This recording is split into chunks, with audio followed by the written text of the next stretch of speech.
Hello, everybody, and welcome back to Kobold Chats. My name is Kendo, whichever you prefer, the media production manager for Kobold Press. You're good. This is a little low. Hold on. There we go. Yeah, we can do that.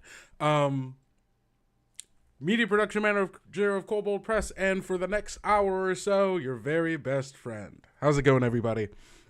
I hope you all are having a good time. Have had a good week. We're here the middle of our day, the end of our week on a Friday, which is always a good time because who doesn't like the weekend? That's when all my games happen. I have a session 0 later today, right? You got a cat? Oh, that's cool. I hope they're a good cat. I hope they're a wonderful cat. I love cats. I have 2 of them myself, and they keep me company while I'm reading books and when I'm doing work, and then they're yelling at me from the other room, as cats are wont to do. I hope you all are doing good. It's gonna be another chill day. There's no interview today, no talking to any additional people. You've just got me today. And we are gonna be going over some, generally the good stuff. We're talking the Halloween sale. We're talking about the new release territory, Wounded Wood, I believe it's called. I think it's Wounded Wood. I'm pretty sure it's Wounded Wood. We're going to look at it. And then we're going to end it all off by taking we're also going to look at the blog, obviously. I love the blog, as you all know. And then we're going to cap it off with taking a look through the Labyrinth Worldbook Preview PDF, which is for, obviously, the Labyrinth Worldbook, which the Kickstarter ends Tuesday of next week. We don't have... Actually, hold on. Before we get into that, how about we head on over to this stuff. Hey, Jiro, what are we talking about? Yeah! It's the Labyrinth Worldbook! The Labyrinth Worldbook Kickstarter. We are sitting at oh my god, this actually went up from the last time I was looking at it. We are at $320,000 and some change, almost at 300. We can call that a nice 321,000, right? Hey, Kendo, maybe you have an insider knowledge on the limited edition Castle and Crowns will ship. Ooh, that's actually a very, very good question. Which, let me ping someone and I can see if I can get that info for you before the end of this Kobold Chats. Because actually, I've been wanting to know that as well.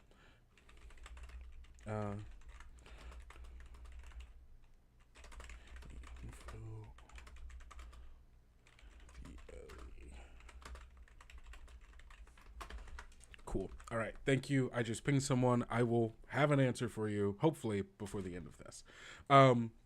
But talking about the Labyrinth Kickstarter, we are at basically $321,000, which is absolutely amazing. There were... Oh, no. Hey, look at that. We're at $321,000. Hey, as I was saying it. That's good. Look at that. There are 2,820 of you who are helping make the Labyrinth Worldbook and the Labyrinth Adventures possible. This is absolutely amazing. We have smashed through the vast majority of our stretch goals. Was it me? Maybe I should upgrade my pledge while you have it on screen. Whoa. You say it wasn't you, but I don't know. I'm seeing it. I think we're all seeing it. Let's see. So going back down to here, we have smashed through the vast majority of these stretch goals. We hit the 75K one. We've got the design seminar, world building elders from Dragonlance to Midgard. Hey, we did that design seminar and it was hopefully a good time for everyone. We hit the 100K one, which means we got the new subclass, the Trickery Cleric. We got 125K, which means we get a new monster by guest designer Dan Dillon. 150K, we got the level 4 adventure by Lou Anders, Court of the Clockwork Queen, which sounds dope.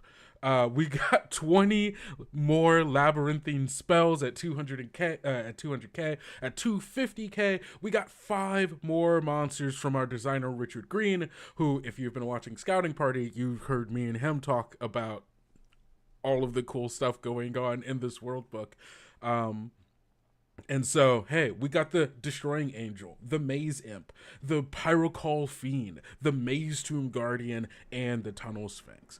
We hit through 275k, which got us the level 7 adventure Maze Runner by Kelly Pollock, another Kobold Press staple. Love Kelly's work. And finally, we hit the 300k, getting 3 more lineages: the Darrow, the Satyr, and the Siderians. Now we are a hop, skip, and a jump away from the 325k, which will get us 3 more heritages, which I think we're definitely going to hit that 325k. If, like, probably by the end of today, fingers crossed. Void willing, we will have we will hit that. But more importantly, we have, how many days did I say?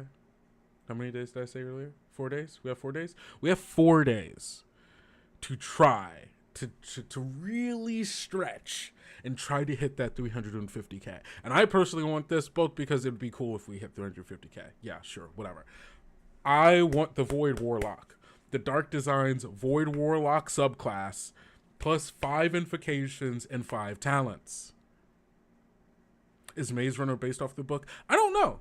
I read that and I had a similar thought. I'm interested if there's going to be it might just be a name tying to it just because Labyrinth and such, but I wonder if there is going to be some thematic tie-ins as well. I want the Void Warlock so bad. And if that means that we need to message every single one of our friends, our cousins, our family, like, hey, you want to start playing tabletop RPGs? There's this cool Tales of the Valiant game you want to play. Also, there's a new book that maybe you want to kickstart. I think maybe we should go ahead and start doing that, because I really need this Void Warlock in my life. I truly do. I am throwing the link into all of the chats for ease of reference, so you can go check it out, and also because you can find a link to the Labyrinth Worldbook PDF in the Kickstarter. So if you want to take a look through it, see some of the stuff that's going on in there, and also read alongside me, because we're going to be looking at it later, there you go. So take that, share it amongst spread it amongst the people, and all that good stuff. Hey, I have an answer to your original question, Hazelo. Hey, Hazelo. Your question, the answer that I got is soon, and that is as specific as an answer as I think that person also has. So hopefully that means either by the end of the month or by next month. I'm not saying that for sure. That is a me thought from hearing the word sure. To be clear. Awesome. Yeah, I also like the Void Warlock is so good. How many more Halloween blogs will we be getting? Ooh, I should ask Jeff. Hopefully more. Because, hey, the Broodling was fun. We also had the Skelling from Brian Suskind, which was great. And I hope there are going to be more lineages, but there also have been more, like, there was the hunger. Actually, hold on. We're going to be looking at the blog. We'll talk about the blog when we get there. But that's that. What else do I have for you? Oh, yes. Hey, if you haven't already checked out Scouting Party, I think you all should. We all love learning about the Labyrinth. I like talking about the Labyrinth. And it's wonderful that my job allows me to be able to talk to people about the Labyrinth with the people who made the Labyrinth. Scouting Party, if you don't know, is a new long form series that we're doing over on YouTube, where they are deep dives into some more like specifics about the content in our Kickstarter series. So this first one that we started off with is the Labyrinth Worldbook, because that's what we're doing. And there were 4 episodes of it. The last episode came out today, like earlier today, which is episode 4, Heroes of the Labyrinth, where I talked to Celeste, our senior game designer, creator of Tales of the Valiant, and writer and designer on the Labyrinth Worldbook. I also talked to Richard to talk about the character options of this book. So this is the subclasses, the lineages, the heritages, vehicles, magic items, spells. Like, this is the good stuff that players want to know, because hey, I love it if all the other stuff is good in the book, but what are the fun things I get to play with, right? That's the question we're all asking ourselves usually whenever a new book comes out. So, hey, those are the questions I asked for you. So here's the link to all of to this video, so you can go watch it. Hopefully after this, but whenever you want to watch it. I should probably start reading the description on Kickstarter. Thanks for nice and answering, anyways. Oh, sorry. Yeah. Got it. Heard. Just scrolling back up, reading through it. Cool. Awesome. Okay. The next thing I have for you is the Halloween sale. Yes, that's right, everybody. We here at Kobold Press are doing a Halloween sale. Now, what is the Halloween sale, you might be asking? Well, it is 20% off of, these books, these titles right here. That's 20% off The Hidden Tomb of Nargoth, Trouble at Mossbeard Mill, Tales from the Waste, Tales of the Old Margrave, Book of Eventides, Tales of the Shadows, the Midgard Worldbook, and Scarlet Citadel. These are some of our most horrific, scary, terrifying, horror-adjacent like adventures, setting books, and also like source books with just like general player options and stuff. So you can go get all of these for 20% off over on the Kobold Press store. Now this sale lasts from now all the way until Halloween, so you have like 2 weeks or so to be able to take advantage of this sale. So hey, if you've been waiting to get some of these books, or hey, maybe you're learning about some of these books for the first time. Maybe you're not familiar with Tales of the Old Margrave. Maybe you're not from the Old Margrave. Maybe you're not familiar with Tales of the Waste or Scarlet Citadel. Hey, you could go get them now for 20% off. It's just, love a good sale. Yeah, I love a good sale. I love being able to get things cheaper. Yes, Midgard, known for being too spooky, 20% off. Yeah, well, there is some things in the Midgard Worldbook that are a little spooky, but the Midgard Worldbook is like, come on, that's our book. That's our baby right there. Come on, we want to give it to you. You know? A book that I would have loved to see on here is, what is it? What's the Ghouls? The Empire of the Ghouls. Empire of the Ghouls would have been great in here. Maybe next year. Next thing that I have for you is, hey, we had a new PDF come out just this past week, or just like earlier this week, and that's Territory: The Wounded Wood. This is a PDF. It's $4.99, and hey, it's a fun little 16-page adventure by Andrew Dembs. Now, great thing about the Wounded Wood here is that this also ties into our map tiles that we have. So if you want to, I don't know, find an adventure to run using those map tiles, hey, we have one for you for $4.99. And also, hey, if you're running or if you just want the adventure, you can just run the adventure. But also, if you run the adventure at home and you're like, man, I'd love a map, we have map tiles for them. Wonderful how that works. But yeah, so this is Territory: The Wounded Wood. You've got a big forest on your map with a note, remember to put something here. But you don't need a static adventure. You need a forest-shaped sandbox for Tier 1 and Tier 2 adventure. Well, Territory: The Wounded Wood contains all the parts of a compelling adventure. NPCs, locations, conflicts, treasures, and encounter tables, with plenty of room for you and your players to make it into something unique and wonderful. As a companion piece to Kobold Press map tiles, you can combine them to put the adventure anywhere the players decide to go. Territory: The Wounded Wood is a 16-page PDF title which includes ready-made threats in a forest setting, perfect for dropping into any campaign, a new undead monster, the Dread Hunter, and 5 new magic items, including, the Kishura Sword, which separates its victim's body and spirit. Okay. Alright. Y'all are cooking. Yeah, Empire of the Ghouls is out of print, tragically. PDF around. Hey, it's still good. But yeah, no. Oh man, if I could get a hardcover of Empire of the Ghouls. Oh. Oh, just thinking about it. Ooh, oh, the Hiveborn. I love the Hiveborn.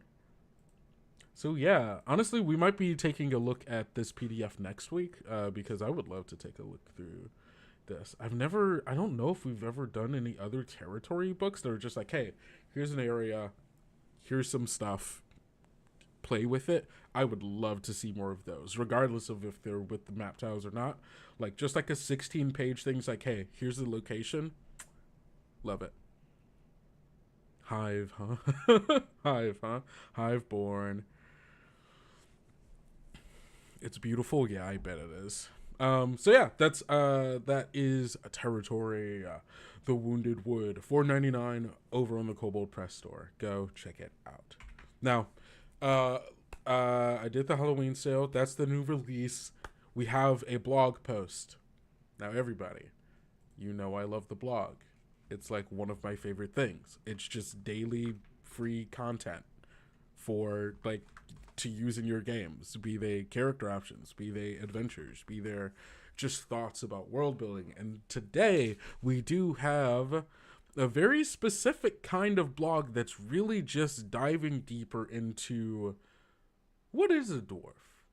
When we make a world, when we're doing all of our world building and we're like, okay, this place has humans, it's got elves, it's got dwarves, it's got yada yada yada, whatever. There's a lot of times that we just take on the assumptions of like, yeah, I know what a dwarf is. But do you know what a dwarf is? Have you thought about how your dwarves in your world exist and how they can be different, if they're not already, different from every other dwarf, right?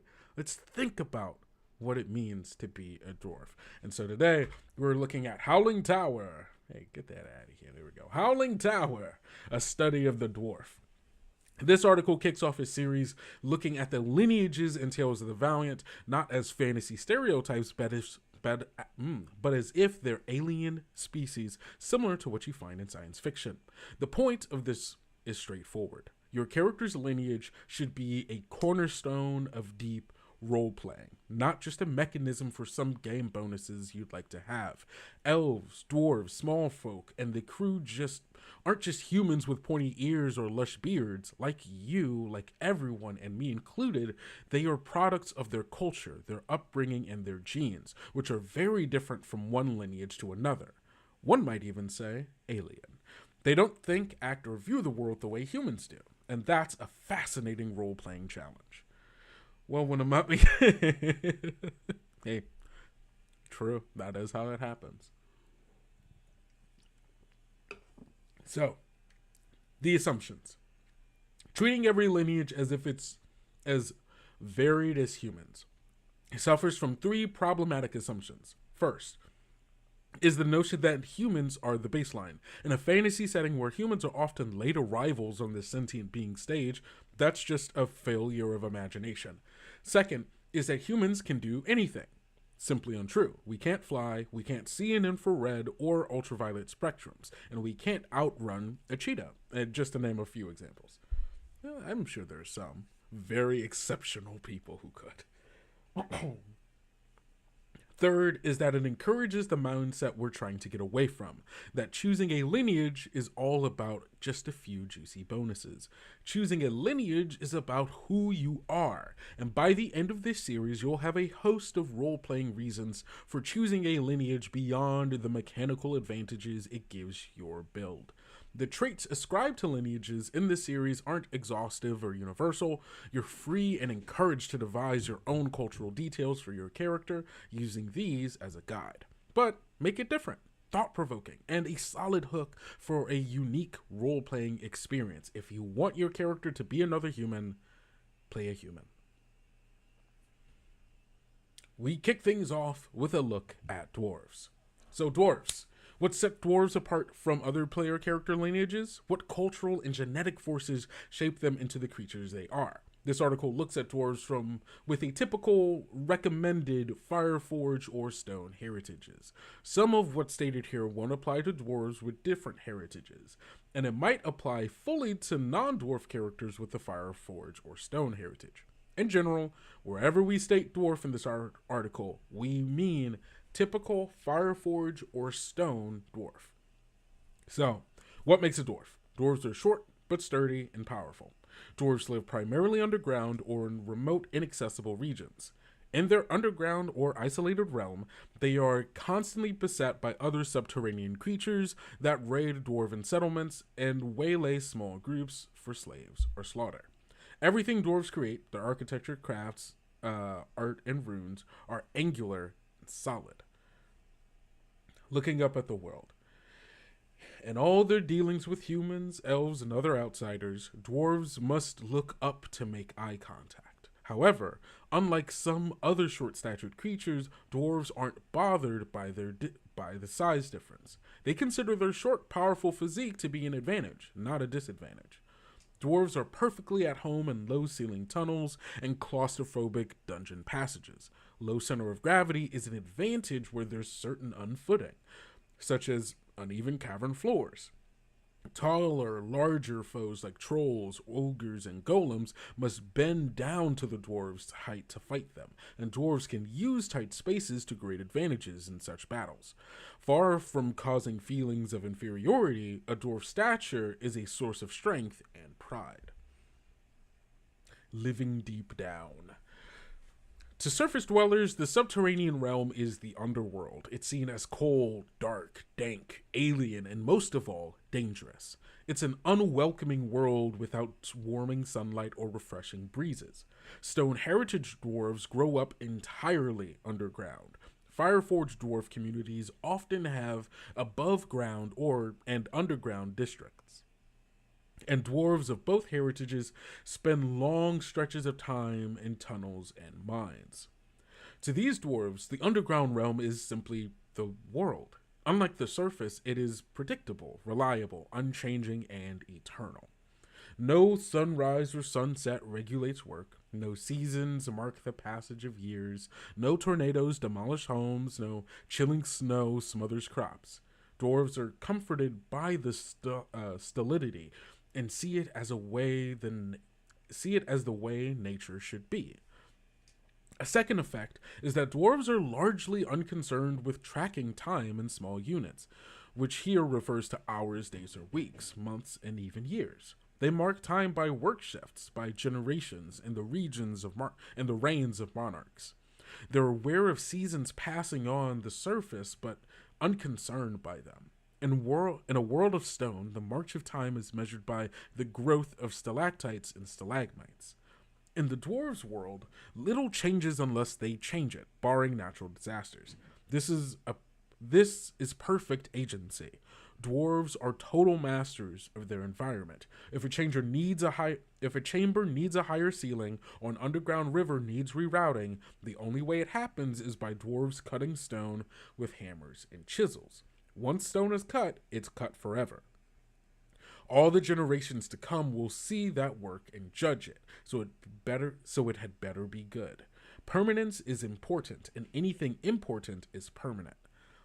That is a fascinating way, genuinely, to think about what it is like for a community that primarily lives underground, right? And something I hadn't really thought about is like that kind of permanency of change and the just the difference in living in a world where it does not change unless you go out and change it, versus a world that is constantly shifting and changing with seasons and times, just randomness of nature and things of that nature. And it's like, it would make for someone to be very rigid, structured, and like kind of like intentional in what they do, versus maybe someone who's more adaptable because they've had to learn to adapt to an environment that is constantly in flux, and where there are things outside of you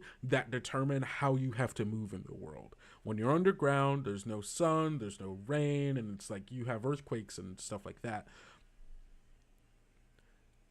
You are the only thing holding you accountable in how you move about the world and how you survive. And so that is going to make a very specific and very different kind of person in comparison to someone who grew up outside and was constantly having to adapt to the changes of their environment and the world around them that could do so chaotically. I can also imagine an adult dwarf using that as a philosophical lesson for younger dwarves, actually. Yeah, absolutely. Absolutely. Enemies all around. The underworld is a uniquely dangerous realm. Most subterranean creatures and cultures are evil, territorial, and warlike. Dwarves are among the few non-evil creatures that carve large communities deep underground or in remote mountain ranges that are rich in mineral wealth and far from allies. As their communities are always beset by enemies with great bloodlust and few scruples, dwarves and their families live under constant threat of violence, abduction, and death. Vigilance bordering on paranoia is a dwarf's constant companion from childhood. Strangers should never be trusted until it's certain they aren't enemies, enemy spies, or agents, or enemy sympathizers. When something unknown approaches a guard post, shooting first may be the difference between living and dying, or being enslaved, eaten alive, or both. Not just for the dwarves on guard, but for everyone depending on them. As the saying goes, you can take the dwarf out of the siege, but you can never take the siege mentality out of the dwarf. That's interesting. I would like to see, why is that? Why is it that most subterranean creatures we consider to be evil, or like we make them to be evil, territorial, and warlike? I would like a blog post about that, I think. Because that is, I mean, like, assuming all of this to be true, this makes a lot of sense. And also, like, gives the very, like, traditional, like, dwarves being very, like, insular. Because underground is demonic in most of our earth religions. I mean, that's fair. But we can imagine different worlds. So we could make that not true if we wanted to. Like, we're not beheld by that, right? I mean, dwarves live underground. They're not evil, right? Australia's where everything deadly sometimes. Sometimes it just happens, you know? That's what you get for being upside down. But yeah, no, like, within this, like, framework, like, this makes, and, like, I think makes the concept of, like, what was I saying? Oh yeah, the dwarves being very insular, and like also meaning that like the people that you know, the connections you make, and like the family that you hold is probably something like, if you wouldn't let people within that circle unless you like genuinely trusted them, and so it builds like very strong relationships in that way, and like you're probably very protective of those people, which I think is cool. Angles everywhere. Dwarven culture is steeped in angularity, straight lines, flat surfaces, and sharp angles. This is a dwarven aesthetic, but it's also a practical issue. Straight lines and flat surfaces are a natural consequence of working stone with iron chisels. Curves and rounded surfaces are difficult to cut and prone to errors. Just as language shapes thought, so do deep-seated cultural surroundings, even when it's intricate and decorative. Dwarf-style architecture is angular, sharp, and blunt. The same goes for the runic writing of dwarves, where the runes are alphabetically or ideographically to express discrete concepts in a sequel shape. They are always sharp, crisp, and harsh. The enveloping bluntness, some might call it brutality, seeps into the dwarves' subconscious and colors their perception and their expression. In thought, speech, and action, dwarves tend to be as brusque and no-nonsense as their chiseled architecture and sharp-angled runes. They can be humorous, poetic, romantic, etc., but even their humor and poetry is abrupt and sharp. This is simply the way they think after generations surrounded by nothing soft or curved. We can't see what's deep underneath. Fear the unknown. So true. Yeah, no, that makes sense. I like this thought process of like thinking of how one's architecture and like even one's written language and the way that you like communicate with other people, like seeping into other forms of like how a person thinks.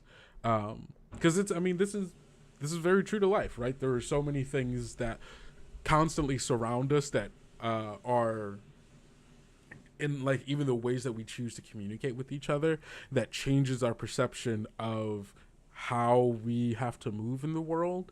I think one of the biggest examples of this that I sadly can't remember the person or the like TED Talk or whatever that I was watching about this, but there is something in the a common thing within a lot of Western cultures, especially American culture, is the it's that in the English language we tend to describe things that happen to us as a thing that you did.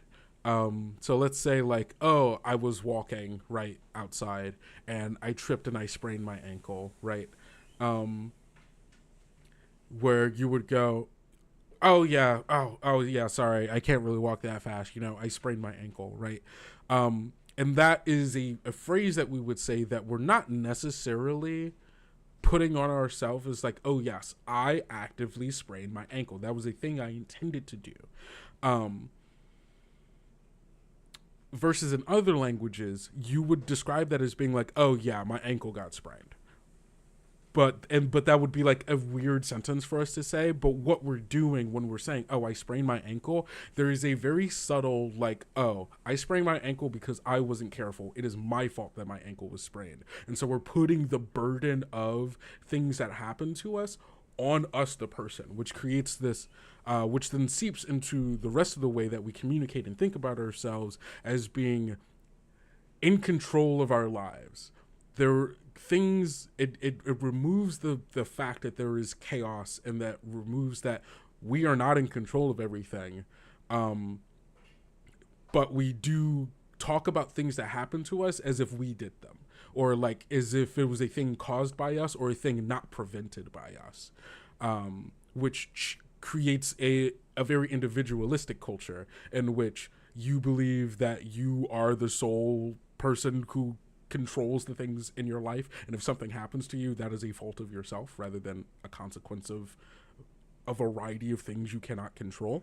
And so it just changes the way that we articulate with each other, and we see that also in the way that we design things, both like in like architecture and things of that nature. Whatever, I went on a tangent. I like this train of thought and thinking about how one's surroundings and language would change the way that you interact with people.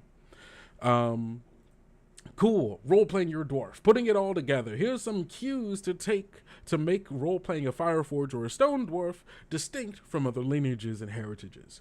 Your short, thick stature is a great strength and a source of pride. Allow no one to make fun of it. Leave your mark on the world. Your years of life are limited, but your work and your deeds can endure. Even if people don't remember your name, your accomplishments should be such that they'll be seen and spoken of for generations.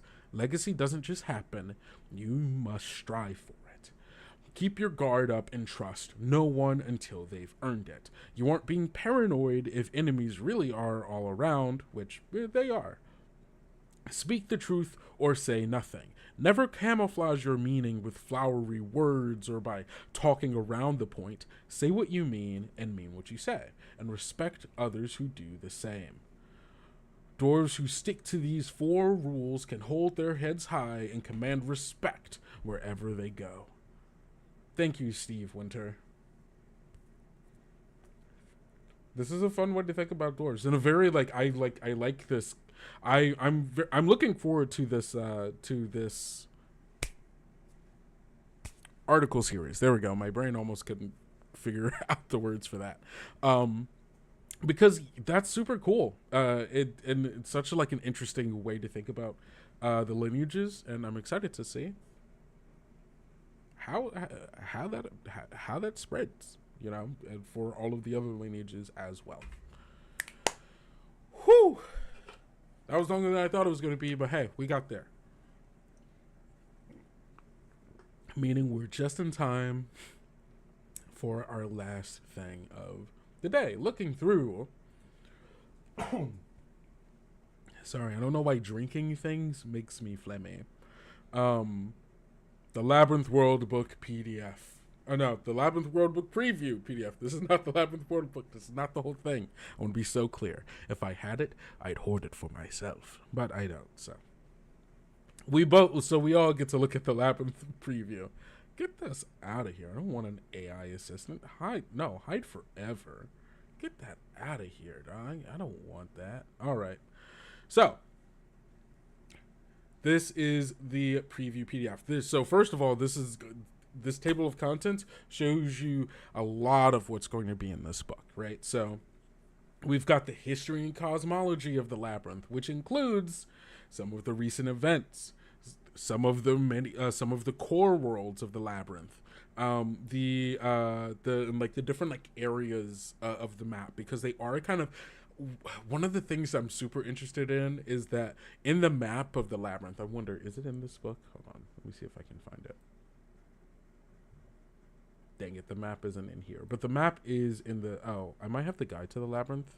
Hold on, because I want to talk about this. Where is it? Cool PFs. Do I have the guide to the Labyrinth? If I don't have the guide to the Labyrinth, I'm gonna scream. I'm not gonna scream, to be clear. I don't know if I have guide to the Labyrinth. Oh, I'm a fool.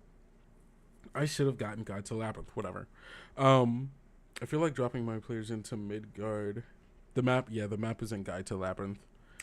Did I show it 5 to 6 weeks ago? Okay, I might have. So it might be here, and I'm just a fool, and I don't know. Hold on, I have a big folder of PDFs, guys. All right.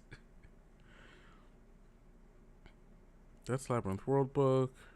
I guess I just don't know what the thing is called, which might be making this a little hard for me. Let's see, guide to the Labyrinth. Nope. Bad move. Guide. No, I don't have it here. But that does feel like a thing I would have. It does feel like something I did show off. Maybe? I don't know.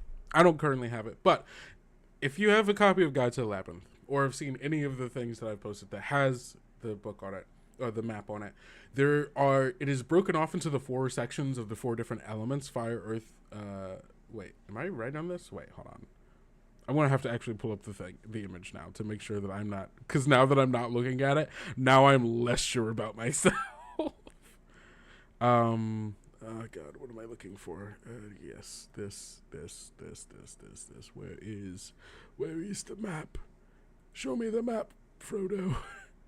Frodo, where's the map? Okay, got it. Yes, I was right. Okay, it is earth, air, fire, water. Cool. It's broken off into those 4 things, and I want to know why, or what that means for like the cosmology of this place. Check your KP account downloads. It might be there. I don't know. It's somewhere.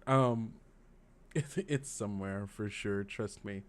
Because I feel like I did show it off, but I can show it off really quick. Hold on, let me just give me 1 second. I'm gonna let you all see. Watch as I do some really wild things here. Okay, cool. So we're gonna change this into being. Hey guys, how do you like this behind the scenes where I changed stuff in OBS? Isn't this really fun for everyone? Doesn't everybody love this? Isn't this everybody's favorite part of Kobold Chats? When I'm messing around with assets and stuff. Okay, here we go. Hey everybody, I have to move this in front of stuff. Sorry, topics. All right, here we go. Tune in for OBS news. Let's go. Hey, so here's the map. And you see how it's broken up into earth, air, fire, water. Why? What about this tunnel of mazes and worlds and all this stuff? There's still elemental things placed in it, and I just want to know why. I want to know it. I want to get into the book, and I want to know it. I gotta know. I have to know. So I guess I gotta wait until the book comes out. That's a question I should have asked for a scouting party, and I was a fool not to. Absolute fool not to. Jeez, fire me now, because I'm bad at my job. Okay, so going back to the Labyrinth Worldbook. This is going to be a longer, just so everybody knows, this is going to be longer than the typical hour. I understand if you have to leave, but I'm having a good time, and I hope you're having a good time too. So, Labyrinth Preview. So you get the cosmology, the different worlds, the people of the labyrinth, including their cultures, their languages, things of that nature. Talking about how time works in the labyrinth. Hey, we were just talking about how one's perception of time can change one perception, change one's culture and one's perception of their self and the others around them. So, hey, interested to know how time is kept and how that works. And then also the different modes of travel, be it through gates, portals, roads, tunnels, dreams, or the ring. All of them. Wild. And then then you get the worlds of the labyrinth. You're talking about the labyrinth itself, some of the hub cities or the domed cities. Bottle cities, that was the term. Bottle cities, talking about the different planes, including the elemental spheres. Hey, there it is. That's going to be in planes and pathways. The talking about Yggdrasil, the river Styx, talking about some of the core worlds. There are 10 of them. Armillary, Celestia, Cold Forge, Dreamers Islands, Greater Hell of Tiver Serok, Lands of Parsantium, Midgard, the Old Ring, the Shadow Realm, the Summerlands, and some Sunhome. Then we're talking about the Void Plane, all the different inhabitants, factions, NPCs, things of that nature. Talking about some of the dead worlds and the near void, and then locations in the deep void. Chapter 3, we're talking about the factions. We've got the heroic factions. We've got the Concordians, the Keepers, the Elders, and the Dreamers. I love that all of them have their full name and then the short name everyone calls them. It's just, it makes sense because no one's using the full name all the time. Then we're talking about the villainous factions, such as the Great Chantry of the Void Mother, Infernals, the Last Cathedral, and the Servants of Nidhogg, plus some minor wayfaring groups like the Ahu Nixta, the Ancients, the Boatwrights, the Forge of Truth, Harbingers of the Yawning Void, Lords and Ladies of the Bright and Shining Lands, the Radiant Order, the Reborn, the Risen of Mott, and the Wings of Alquam. So, okay, cool. Chapter 4, Heroes. Sorry, gotta beep. Okay, cool. And then, hey, in Heroes of the Labyrinth, that's where you're talking about your subclasses, your lineages, your heritages, the backgrounds, the talents, and then leaving it off with the spells, the magics, and the mysteries, which include magic styles, which I think was cool. We talk about that in Scouting Party. Cool.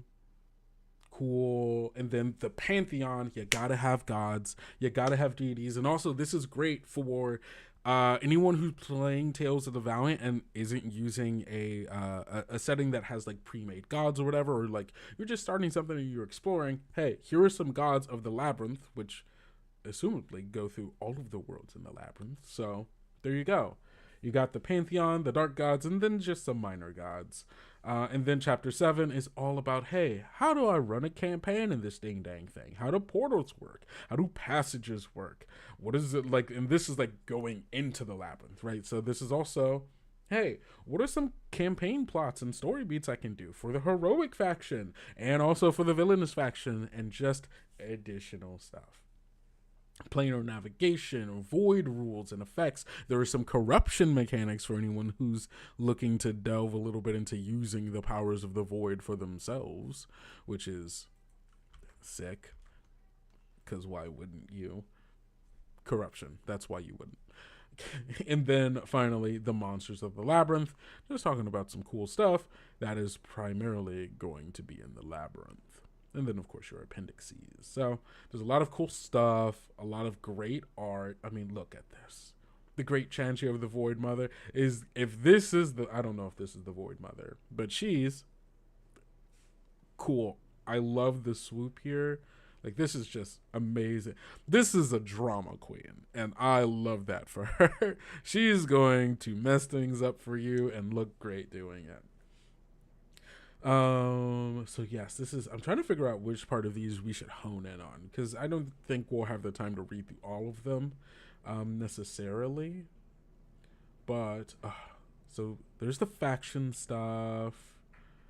I will say I have not read any of this, so anything that we do read will be my first time reading it, to be clear. So I'm trying to make sure that so this is all stuff about the Chantry. Wonderful. Love that. The Void's power. Hey. Oh, what is this? This is a wizard subclass, Voidcaster. Ooh, that's fun. Okay. Oh yeah, wait, what were the subclasses in here? I didn't even read them. I didn't even read through them. Okay. So, subclasses we have. Barbarian subclass, we have the Forsaken. We have the Secrecy subclass for the Bard. We have the Crafting and Knowledge domain for the Cleric. We also know we have the Trickery domain for the Cleric. There's the Druid subclass, the Dreamer. Oh yeah, so one for the Dreamers. The Fighter subclass, the Trooper. The Mechanist subclass, the Tinker. The Monk subclass, Radiant Dawn. Old World Paladin. The Waysmith Ranger. The Spy Rogue. The Umbral Sorcerer. The Celestial Warlock, and the Voidcaster Wizard. All of those are cool. The Umbral Sorcerer? I hope that gives me a nice weird sorcerer. That's the one thing I do want. I want more subclasses that let other classes take weird spells, I think. Because I just think that would be cool. I'd like for more classes or more characters to be able to choose weird magic, I think. In ways that aren't just like, oh, I get a talent that lets me do it. Okay. You know what? Let's look over this Voidcaster Wizard. That's what we're looking at. I love this. This dead world with this knoll, sun blacked out by shadow and fog. It's just kind of sick, It's Rita Repulse. You're not wrong, I don't think, actually. It has a very big Rita Repulsa feel about it. I feel like dropping my players into Midgard, making them switch systems, creating an even larger disparity between worlds. They might never... Actually, hold on, wait. Ooh, Ungoy? That's dope. I love that. I didn't read that until right now. I love the idea of doing a Labyrinth campaign, but switching systems for every world that you go to. That's kind of sick. I love it. There's so many RPGs that you could like mix in there. Some of them being just like traditional D20 games, but also some of them not. Like, imagine dropping into Eberron and then switching over to like Blades in the Dark, using the Tales of the Valiant Labyrinth. Like that'd just be kind of wild. But also maybe kind of fun. All right, let's embrace the Void's power. If the people of the Labyrinth want to keep their worlds intact, the forces of good must defeat the villainous servants of the Void. However, this is a war they are currently losing. As ever more doom cults appear and the worlds are consumed by the Void's undying hunger, it is clear that stopping the Void requires turning its own power against it. Heroes ready to risk their own safety can harness the plane's tantalizing power by unearthing forbidden spells and wresting potent magic items from the clutches of evil. Voidcasters are wizards dedicated to unlocking the dark mysteries of void speech. Through forbidden research, these individuals learn magical incantations to enhance their workings with the vast potential of the void. While this provides an endless energy reservoir, every Voidcaster risks corruption by repeated use. To harness such power is to constantly weigh valuable knowledge against the risk of becoming a conduit to eldritch horrors seeking entry into the world. Hey, if you want to use the power, you gotta play the game.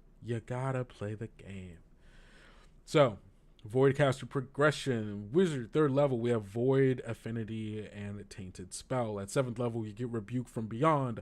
11th, you get Dark Exchange. And 15th, you get to Manifest Void.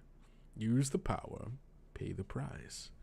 That is all I ask of you. You may take upon my great power, but know that when the day comes that I require something in return, you will pay, regardless of if you want to or not.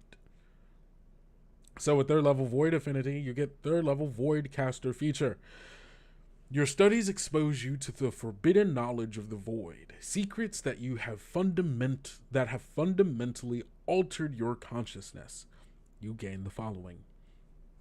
You can speak and understand void speech language. If you already chose void speech as a known language during character creation, you can choose a different esoteric language that you've learned over the course of your research. Abyssal, Celestial, or Infernal are recommended choices if playing in the Labyrinth campaign setting. So, you also gain dark vision to a range of 60 feet. If you already have dark vision, its range is extended by 30 feet, so potentially up to 90 feet of dark vision. You have advantage on saves made to resist gaining levels of exhaustion. You have advantage on saves and ability checks made to resist the effects of void terrain and gaining levels of void taint. Oh, okay. So this is very much like you are slowly becoming a little bit correct. You're becoming a little voidy yourself, you know. You're getting increased dark vision. You're getting that resistance against exhaustion, which sounds like something that might happen quite a bit. You might be making saves against exhaustion while being in anywhere tainted by the void, that being dead worlds, that being the inner or deep void, and stuff like that. Also, you get to speak void speech, which means that you can converse with some of the creatures and cultists that lie await in the void. It might also be very telling that maybe something's off with you. But I can't test the subclass without them very well. Love that they put the subclass in, but then didn't put the spells to go with it. There are some spells. There are spells. Actually, I did. There's some. Hey, look at that. Boom. Look at this. Spell descriptions, baby. Crushing Curse. Destructive Resonance, that's a cantrip, 2nd level, 3rd level, 6th level. So there's some like room to play in. There's some spells there. Not a lot, but there's some. Oh, not ones for the subclass. Well, these are arcane. These are arcane and weird. So the wizard can also learn them. That's all I'm saying. But yeah, no, I wish there was more.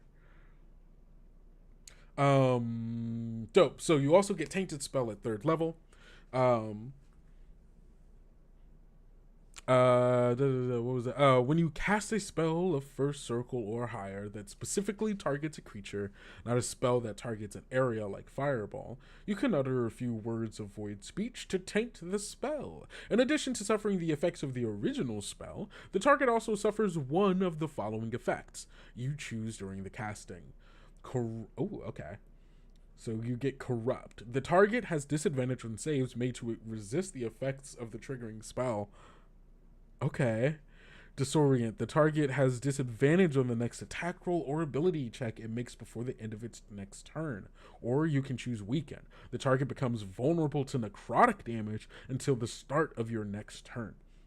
You can use this feature a number of times equal to your proficiency bonus and regain all expended uses when you finish a long rest. You must be able to speak to use this feature. Oh, that's so interesting. That's so... I love this, like, being able to twist spells, corrupting them a little bit, disorient. Like, this is such a... This feels like such like a... Not... It's a little bit of burst, right? But it's a little bit of like, I guess it's more like,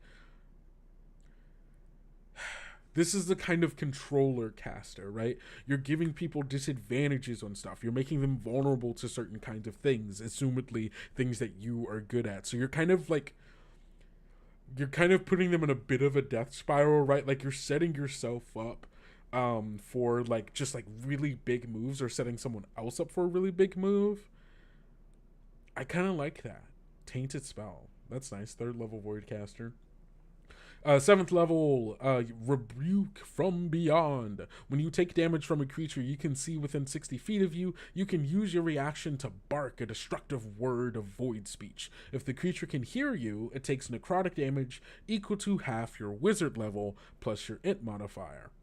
You must be able to speak to use it. So, okay, so whenever you take damage from a creature you see within 60 feet, oh, okay. So, see, okay. So this is kind of the weakening, kind of setting you up a little bit here, because if you weaken someone, they damage you. You can then, by 7th level, right? Let's say, modestly, you're a wizard, right? So, like, let's say plus 4 is your int modifier. So you're getting 7, 8, 9, 10, 11 damage, potentially 22 damage if you do make them vulnerable to necrotic damage until the start of your next turn, meaning that they'll get a turn in between. So if they damage you, you're just boom, free 22 22 points of necrotic damage. That's pretty sick. That's pretty good, I'd say.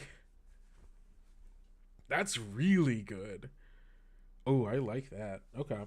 Dark Exchange at 11th level. It's also just kind of like a free... Wait, can you do that every turn? Yeah, you don't use a resource for doing this, so this is just like a free thing you can do. Boom, every turn. Oh, you're hitting me? Take minimum 11. Wait, it's half your wizard level. Okay, so it's 7. Half of 7 is 3.5. Is it round down or round up? I think TOV has generally around... Megan, can you help me here? TOV has a round up or round down rule. I don't remember off the top of my head. It's typically round down. Okay, that's what I thought.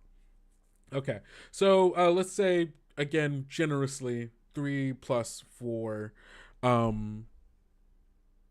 That's 7. Okay, so you're getting... So it's a little bit less damage, but it's still very useful because there's, again, you can just do this. Every time you have a reaction, you can do it, right? And so... That's, 7 or 14 if you do give them the weekend. I still think that's pretty good. And of course, that's just the level you get at. It goes up every level. At 8th level, that goes up 1 or 2 for the doubled. So that's still pretty nice. At 11th level Voidcaster, you get Dark Exchange. You can sacrifice your life force to the Hungering Void in exchange for greater power. When a creature you see takes damage from a spell you cast, you can choose to sacrifice hit dice to inflict additional harm. Roll a number of unspent hit dice up to an amount equal to your proficiency bonus. And the creature then takes an additional... oh my god. So this is basically... This is so good because you're constantly just setting yourself up to do just like a boatload of damage. And if you're just like clocking and like just stacking up on spells that do necrotic damage just in general, like this is so good, right? You're weakening people, you're rebuking them from the beyond, you're adding an additional necrotic damage by sacrificing using the hit die as like additional like damage and like kind of fueling your power. I think is a really, really cool way to show that, oh, you are sacrificing parts of your life force to the void. Like that's a very interesting narrative to go down. And if you want to start using void taint in corruption, you can, but if you don't want to use it, this is still a very useful way and very cool way, I think, as far as like describing, that like, what's it called? Connection.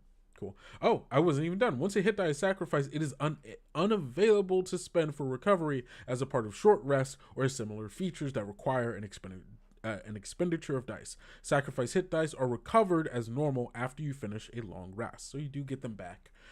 They aren't gone forever. But that's cool. Awesome. And then last, for 15th level, we have Manifest Void. As an action, you can conjure and cloak yourself in otherworldly aura of void energy. Energy. As an action, you can conjure and cloak yourself in the otherworldly aura of void energy. The aura lasts for 1 minute or until you become unconscious. While this feature is active, you are immune to necrotic damage. Additionally, when you cast a spell or use an ability that deals necrotic damage, you automatically deal the maximum possible amount of necrotic damage. Once you activate your aura, you can't do so again until you finish a long rest. Yeah, no, this is just the necrotic caster. Like, this is I'm taking dark magic and I'm going to use it to just absolutely pummel you to the ground. Potentially at the cost of my own life, especially because you do get to use those hit dice. I'm imagining someone doing this, but then also taking a level or two, in like fighter or even barbarian. So you do also have higher hit die that you primarily just use to spend to deal damage. And of course, wow, that was immediately weird power gamey thought that I had there, but also one that I think is kind of cool, where where you take levels in higher hit die classes for some of those abilities, but also because then you have a higher hit die that you can then expend. Because it doesn't say you have to use a wizard hit die for this, I don't think. It's just any hit die you have. Yeah, sacrifice a hit die. So, hey, that's just more power there, baby. That's just more power. But also, it does make it harder to get to 11th level if you are taking levels in other classes as well. So, keep it in mind. And that's the Voidcaster. I love this. This is so great. I think the only thing I personally would have wanted out of this, I like originally I was going into this thinking that this was going to give the wizard some like weird spells to play with, but I mean, I don't know if it needs to at this point, And I think there are a lot of weird spells that are also arcane spells. I think that there were like some that don't have that kind of crossover, but I mean, yeah, there definitely are quite a few that don't have that crossover, but I think a lot of them do. So that'll be cool. Let's just look at some of these spells, and then I think that's where we can call it. Excuse me. So, spell descriptions. Crushing Curse. Arcane, weird, cantrip. Casting time is 1 action, range is 60 feet, verbal and somatic, instantaneous. You attack a creature's mind and deafen it. You speak a word of void speech toward a creature you can see within range. If the target can hear you, it must succeed on a wisdom save or take 1d6 psychic damage and be deafened for 1 minute. A creature in this way can still hear void speech. At the end of each of its turns, the deafened creature can make another wisdom save, ending the effect on itself on a success.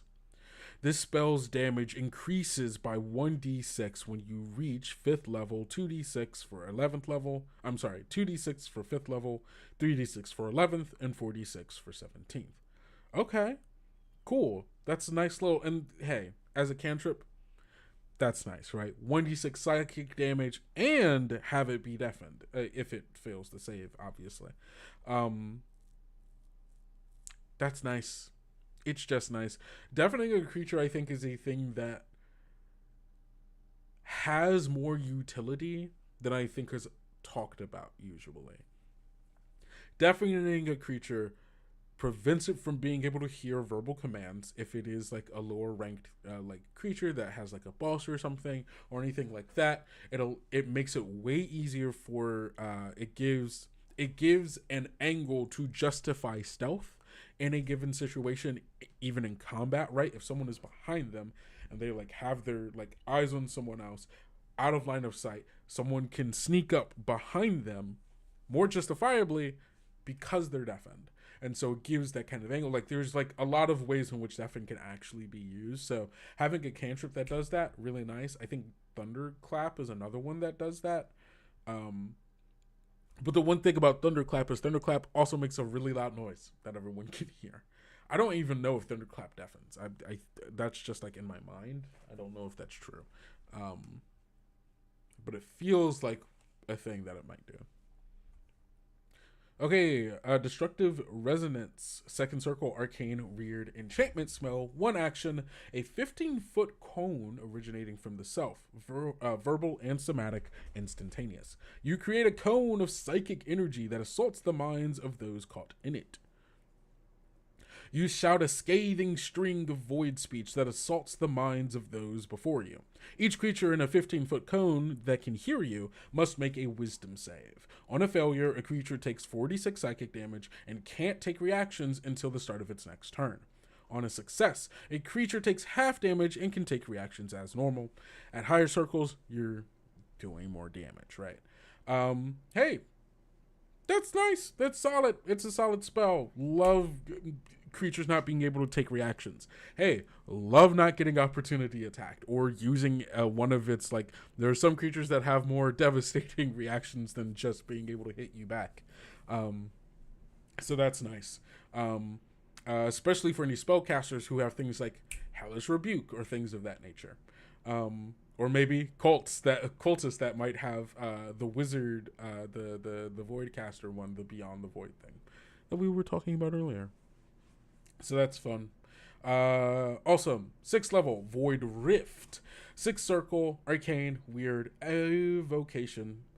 1 action, 300 feet. Verbal, somatic, and material. A black opal worth 500 gold pieces carved with a void speech glyph. Concentration up to 1 minute. You tear a hole in reality, opening a rift to the void. You speak a hideous string of void speech that leaves your mouth bloodied, causing a rift into nothingness to tear open on a point you see within range. The area within 30 feet of that point is now difficult terrain. A creature that starts its turn in the in the spell's area must succeed on a strength save or be pulled 15 feet towards the rift. A creature that is pulled within 15 feet of the rift that starts its turn within 5 feet of... A creature that is pulled within 5 feet of the rift, or that starts its turn within 5 feet of the rift, must make a con save, taking 5d10 necrotic damage on a failed save, or half as much damage on a successful one. A creature reduced to 0 hit points by this damage is torn from reality and can only be restored to life by means of a true resurrection or a wish spell. Objects in the area that aren't being worn or carried are pulled 15 feet towards the rift at the start of your turn. Non-magical items pulled into the rift are destroyed. Hey, that's horrifying. Glad the range of that is 300 feet, so you don't accidentally pull yourself into the... God, that's terrifying. That's... Oh my God.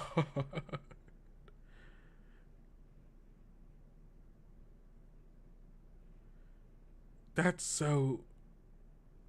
wild. Spells that make it clear that your enemy is not coming back. Literally. Or, not anytime soon. Hey, if they find a way back from the rift, hey, that's a cool villain, I guess, from there. But, dang. That's wild. I love that. Okay. Awesome. All right. Void Strike. A 3rd circle arcane and weird evocation spell. 1 action, 90 feet, verbal and somatic. Concentration up to 1 minute. You launch bolts of darkness from your hands. You, with the short phrase of void speech, you gather writhing darkness around your hand and send it toward a creature you can see within range. Make a ranged spell attack. If the target is in dim light or darkness, you have advantage on the attack roll.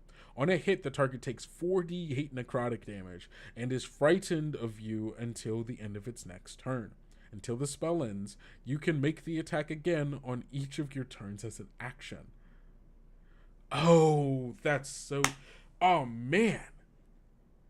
Okay, the concentration, so you can just boom, boom, boom. So it's so good. That's so good. I love that, because also spells like this give warlocks a fun tool to use that aren't just Eldritch Blast. Who's like, oh, boom, I got Void Strike up. For the rest of this combat, I'm throwing out 4d8 necrotic damage. And also the frightening, oh, that's just so good. That's such just a cool spell. That's a cool spell. I love that. And of course you do additional d8, and also for the wizard that we were talking about earlier, 4d8. 8 times 4 is 32. I don't remember if I... Yes, it is 32. Hey, my math worked out. Hey, that's maximum 32 damage. Let's say you weaken them before. Actually, you can weaken them with this very spell when you cast this. Oh, wait, no. It has to target someone, I believe. Hold on, I'm going back up. I think it has to... I think it had to... What were the things? Okay. When you cast a spell for circle or higher that specifically targets a creature. Okay, so you can't use it for this spell. If you imagine. Oh well, okay, but that's the thing, right? So you could use a different spell, use that spell to weaken them. Oh no, but they become until the start of your next turn. I wonder if there's a bonus action spell that targets a creature that you could use on them to weaken them and then void strike them. My brain doesn't usually think in these very power gamey kind of ways where I'm like, how do I get the most maximum things? But hey, I guess I've been doing a lot more game design recently, so my brain is kind of in that mode, I guess. Void strike, very good. These void spells, great. I love these. Absolutely amazing. I love the void spells. I love the void caster. And now I want to see the rest of the book. And so I'm left here with this. Me wanting to see the book. I don't know. That's what I'm left with. All right, everybody. That is the Labyrinth Preview PDF. Don't forget, you only have a couple of more days to be able to back it over on the Kickstarter.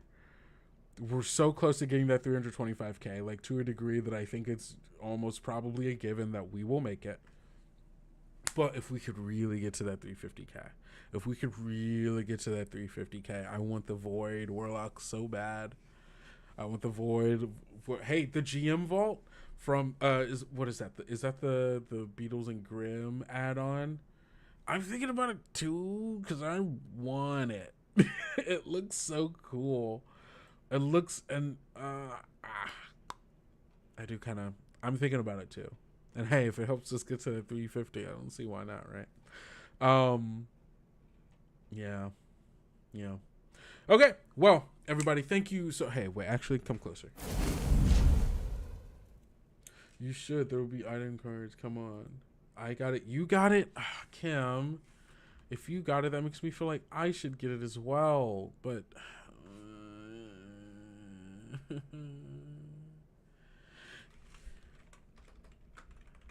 I have to keep thinking about it. I have to think about if I could peer pressure FOMO. I have to figure out if I can afford it, is the thing. Because it is another $125, but it is so worth it. So worth it. I FOMO myself to other countries. So true. So true. All right. Well, thank you everybody for being here for another Kobold Chats.